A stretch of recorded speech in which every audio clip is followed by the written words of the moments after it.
Bino bandeko ezanga mama Rekilungu Shebo TV bino mo bomoni masoliza na kati awa biloko ya mama Anto oya kolukela mba tokomi na sama ba mesha kokanga ba plan mama Anto azali wana ba kopesa numéro na ye bobengi ye oyo kosomba mama Anto oko présenter biso business na yo wana eza ba super na banza sili eza ba super ya maya kitoko ya komita na Belgique eza ba pirate te en tout cas ba super eza ba modèle mingi moyen to bimseza ta ba muso eza na sac à main tozana ba plante tozana ba savon l'accent ba blues bana kola ba ensemble ba robe comment la robe mo to eza tozana tango ya sama so and then we sell our business running at home and then the hair for women and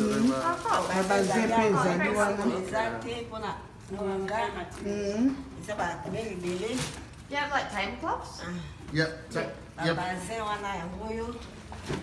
It's already made. Makanga sa Like a skirt and Simba boy. and top Filmé already made. ensemble compris à jeep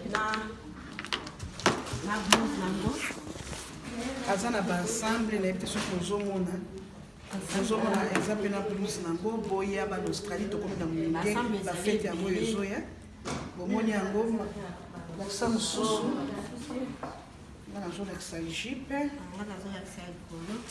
This is the skirt.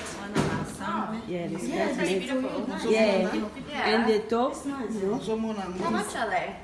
150 Like how much? It depends of the design.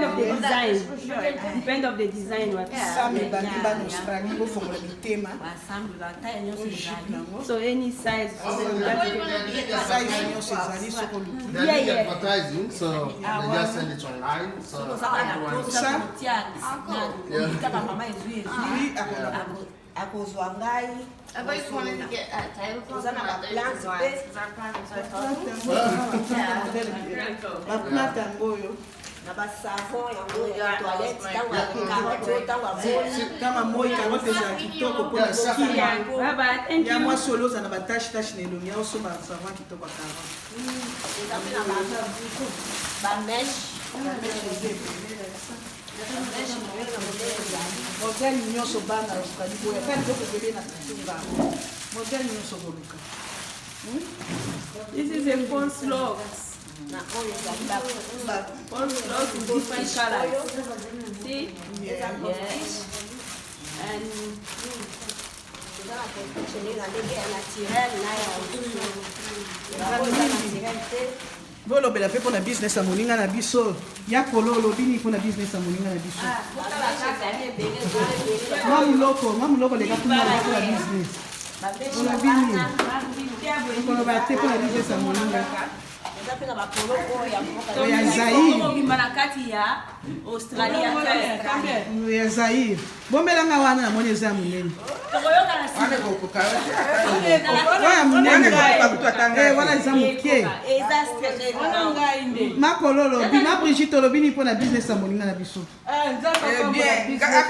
yaya olobi nini Nzambe apambola akende liboso biso moko ko pe tokosoutenir ye en tout cas tokosoutenir ye makasi mama kasi biso moko nani biso moko nani liboso papa Eric le boss olobi nini mpona business ya mama Anto vraiment il faut tosunga mama Anto oyo akende liboso akende liboso eloko makasi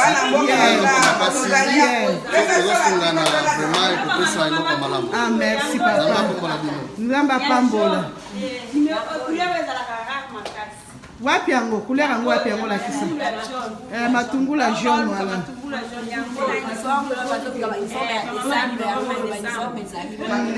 tungula yango bato balinga litungulu wana esilaka na ongala te